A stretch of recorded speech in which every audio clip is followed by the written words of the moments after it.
E aí, gente, voltando aqui na monitoria de threads, dessa vez com a questão em Java.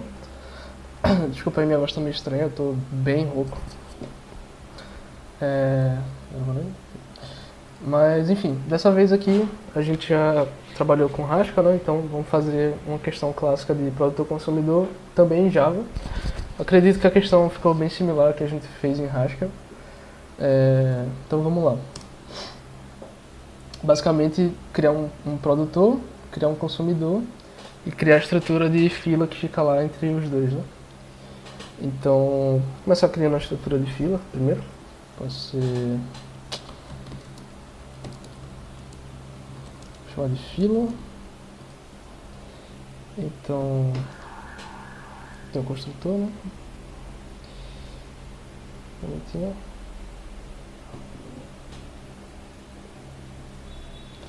Sim, declarar os atributos primeiro. Então, vai ser uma fila de consumo de inteiros. Então, eu vou colocar aqui private int value, vou chamar.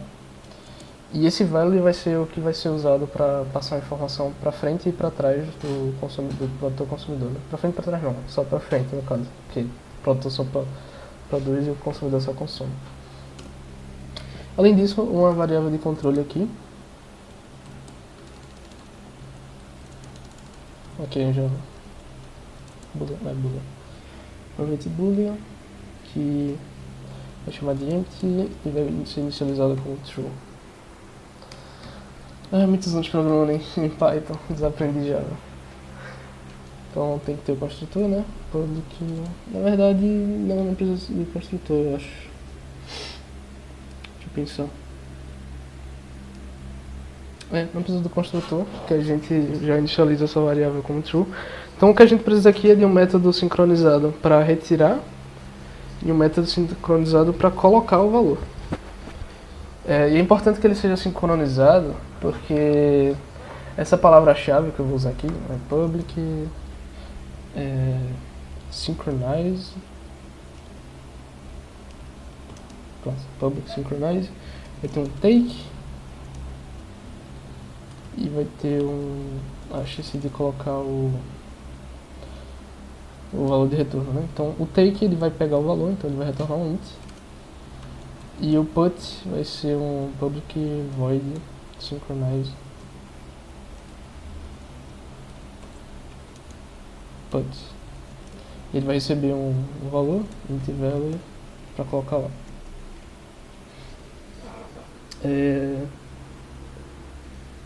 Tá reclamando, né? Tem alguma coisa errada aqui. Synchronize. Eu escrevi alguma coisa errada aqui. Sim. Mas não, tá certo, eu acho. Synchronize.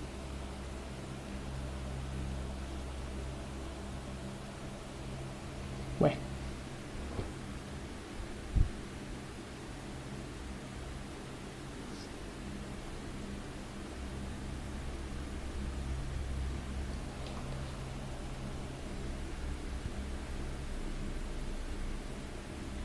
O que tá reclamando?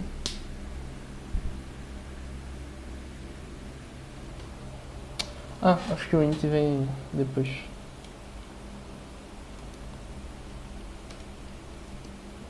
Pronto, agora.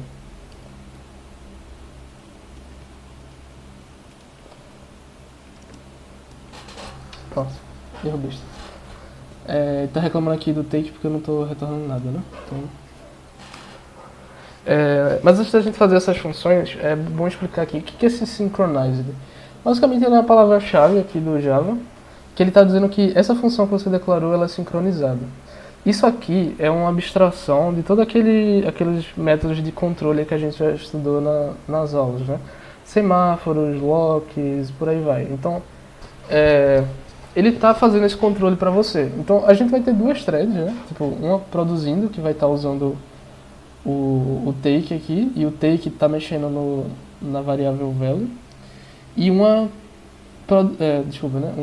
consumindo usando o take, e a produtora usando o put, que também está mexendo na variável value.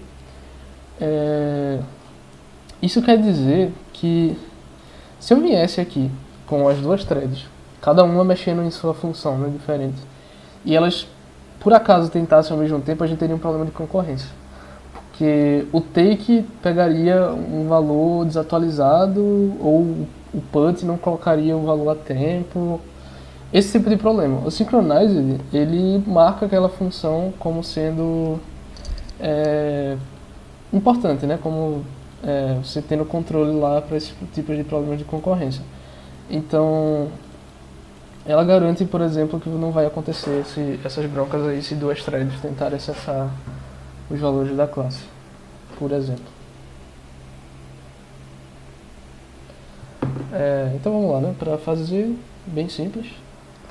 Então o take, ele vai verificar primeiro o empty, né? Então, enquanto o empty for verdadeiro, this.empty. Quando isso aqui for verdadeiro, ele fica nesse laço. Só que aí a gente pode fazer algo interessante aqui em Java, que é o try catch dele. Tem um negócio interessante aqui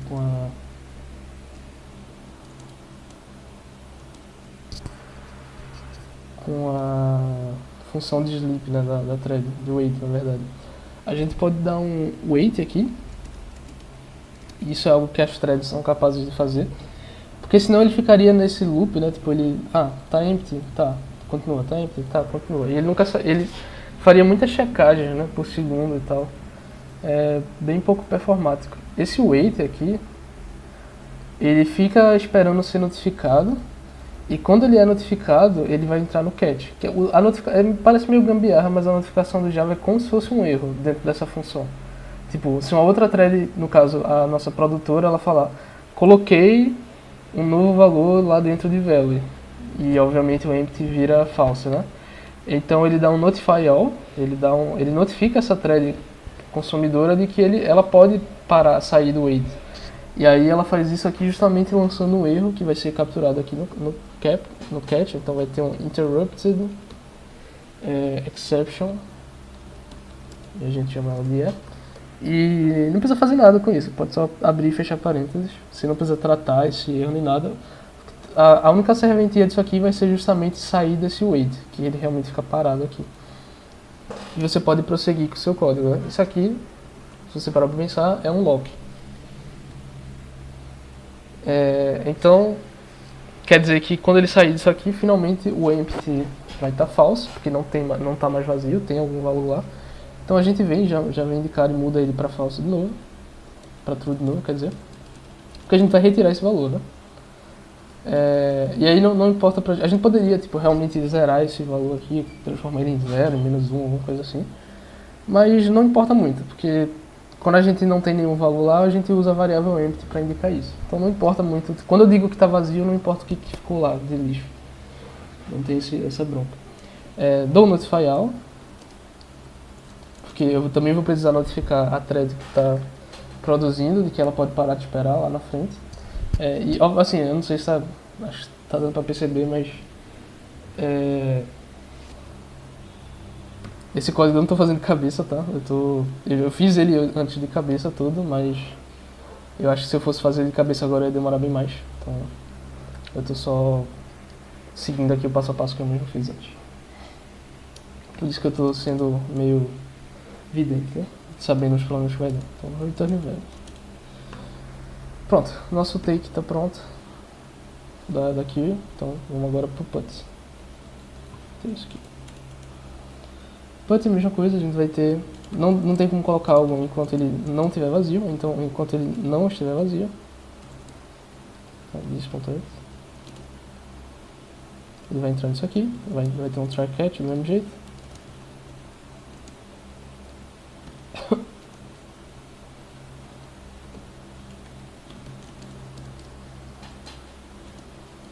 Aqui dentro ele vai dar um wait.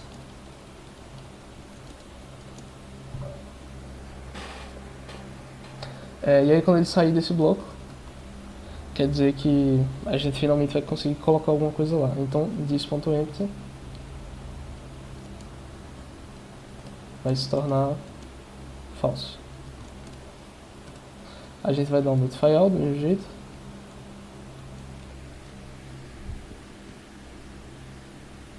E colocar o valor, né? This.value. Caso eu acho que é melhor colocar antes do notify all isso aqui, né? This.value igual a value que a gente recebeu como parâmetro. Ele muda a variável e dá um notify all. Aqui também não tem como fazer. Então pronto, de query é isso aqui que a gente precisa, de fila, né? Então primeiro a gente instancia ela lá no main. Query que igual a new query. Pronto. Além disso a gente precisa de duas threads, uma produtora e uma consumidora. Então vamos lá. Public static. Começar pela produtora. Producer. Faltou class aqui.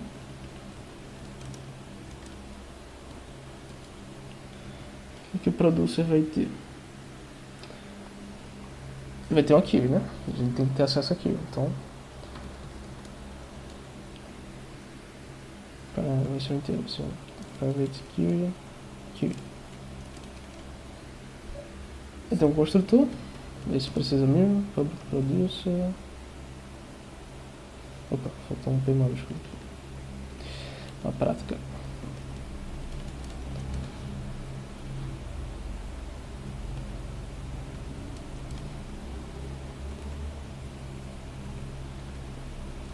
Ponto aqui igual aqui. Acho que isso aqui para construtor basta. E aí vem uma parte importante, né? Como thread, em Java, a gente tem duas opções. Ou a gente faz a classe que você quer fazer ser uma thread estender a classe threads, e aí ficaria algo como producer extends threads. Pronto. Seria algo do tipo. Não está resolvendo. Acho que tem que importar, né? Eu teria que ter importado antes. Isso aqui não é muito preferível. Dá para chegar ao mesmo resultado que o outro método que eu vou mostrar, que é melhor. Mas por que não é preferível? Porque isso aqui você está forçando a sua classe a herdar da classe threads, que é implementada no Java. Isso limita um pouco a sua classe. Porque se você precisar fazer uma classe que é uma thread, só que ela também herda de uma outra classe sua, essa opção não é mais viável. Porque em Java você só pode herdar de uma classe. Então você gastou sua herança com a thread. Então é muito mais interessante a gente usar o implements runnable. E aí o runnable, ele é uma interface, ele não é uma classe que a gente está herdando. Ele é uma interface que a gente está implementando. Olha só a diferença de nome aqui, extends para implements. E isso aqui vai transformar a nossa classe numa thread do mesmo jeito. Você vai ter que definir uma função run que toda thread tem que ter, vai dar override nela. E lá nessa run é que vai realmente acontecer o curvo da execução da thread. Mas você ainda tem liberdade, caso você queira, de estender outra classe, fazer herança e tal. Então, não tem muito motivo para você continuar usando a thread, pelo menos não que eu saiba, estendendo a thread. Esse aqui sempre é o método preferível de se fazer. Então, eu acho que eu não vou usar como exemplo, nem como exemplo, aquele outro método thread. Esse aqui realmente é superior. Qual é que tá?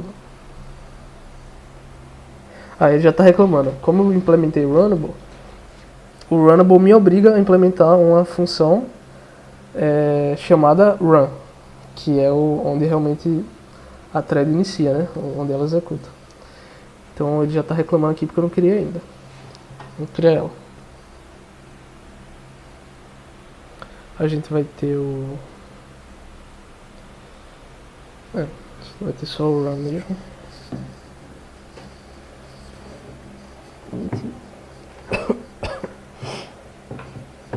Bebendo água.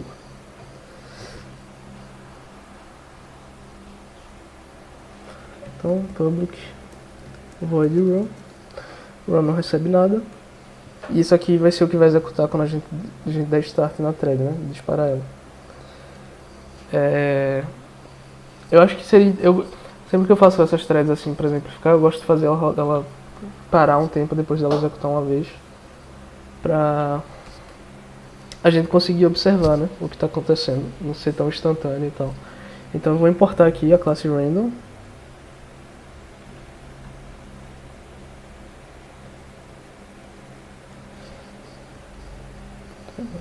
Java.tio.random.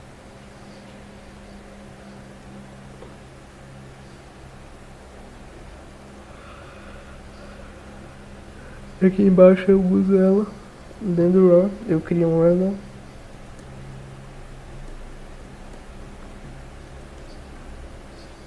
Pronto. E com isso aqui eu posso gerar números aleatórios para fazer a thread dormir por certos tempos aí. Então como é que vai ser?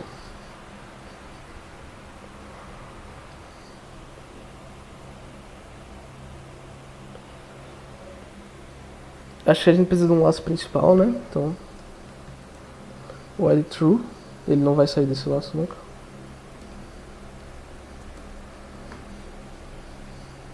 A gente vai colocar um valor novo, int new value, vai ser random.nextInt com range de 1000. Então ele vai pegar um número aleatório entre 0 e 1000. E esse vai ser o número que ele vai tentar colocar lá na fila, né? Então, query this.query .put new value.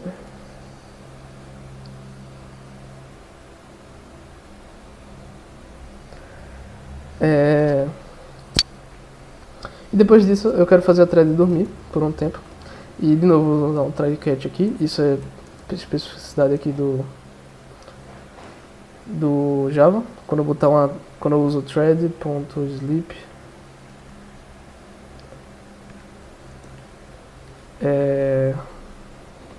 para ser acordada você precisa usar o try catch, não tem como evitar. Interrupted exception. E a gente tem que dizer por quanto tempo ele vai dormir, né? Então, vamos dizer que eu queira algo entre 1 e 5 segundos. Então, random.nextInt de 5, só que isso aqui está em milissegundos, né? Tipo, a função sleep recebe em milissegundos, se eu não me engano. Acho que não vai aparecer agora. Então eu pego isso aqui e multiplico por 1000. Deixa eu ver. Ele recebe milis. Pronto, pego isso aqui e multiplico por 1000, então ele vai ficar parado entre um número aleatório entre 1 e 5 segundos. Depois ela vai acordar e vai voltar para o laço aqui de true. Então, pronto, eu acho que de produtor é só isso. Não tem mais o que fazer. Pode ir pro consumidor, né? Esse aqui era o produtor.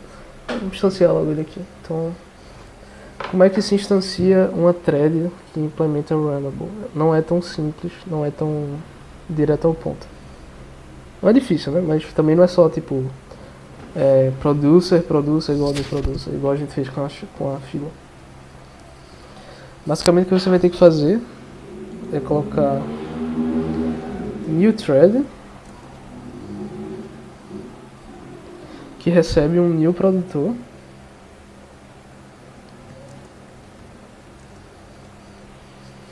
que recebe a fila.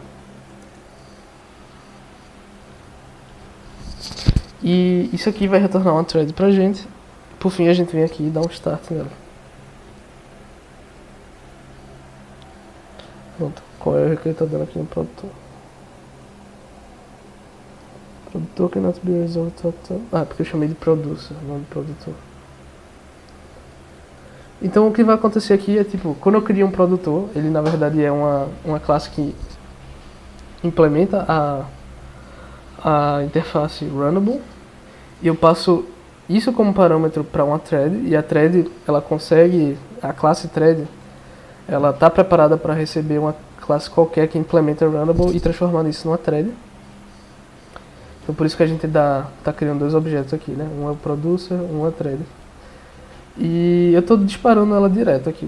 O que eu poderia fazer também era colocar isso aqui na variável, né? Poderia dizer Prod thread igual a isso aqui tudo.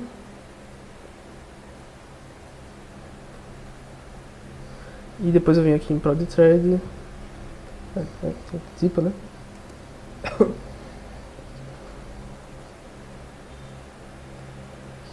E dou um start nisso. Isso ele deixa. Faltou ponto e vírgula. Pronto, isso aqui também é aceitável. Como no meu caso eu não quero controlar o acesso a essas threads na volta, né? Se eu quisesse esperar essa thread encerrar, por exemplo, eu teria que fazer isso para eu poder dar um join nela depois, né? O join faz com que a thread principal congele até aquela thread que você deu join terminar. Igual a gente mostrou no Haskell. Quer dizer, eu não sei se eu fiz um exemplo disso em Haskell, mas estava nas aulas. Não tenho certeza agora. Mas assim, depois de dar um start eu poderia dar um prod thread.join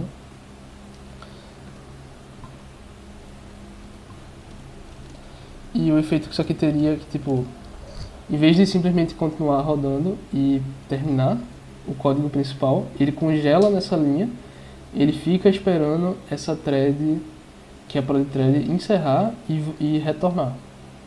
Ele tá dando erro porque isso aqui provavelmente precisa de um try catch, interrupted exception. Então precisaria colocar um try catch aqui também. Try catch exception, interrupted exception. Jogo isso aqui dentro. Pronto. E aí, acho que dá pra entender, né? Tipo, thread principal congela, espera isso aqui voltar. Quando isso aqui voltar, voltar no caso pode ser retornar com algum valor, caso você disse que o run retorna. Ou pode ser simplesmente encerrar a execução. Quando isso aqui encerrar, você dá continuidade ao código que vem embaixo, sequencialmente. Nesse exemplo não faz sentido esperar essas threads terminarem, até porque elas não têm fim, né? A gente está usando while true, então elas nunca vão terminar. Então vamos lá. Agora pro consumidor, né? Public static consumer implements runnable.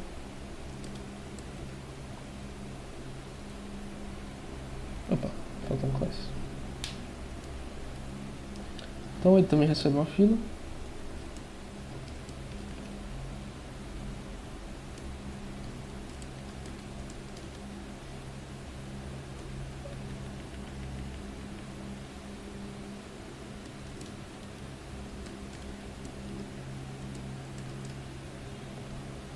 Mesma coisa que a gente fez lá antes.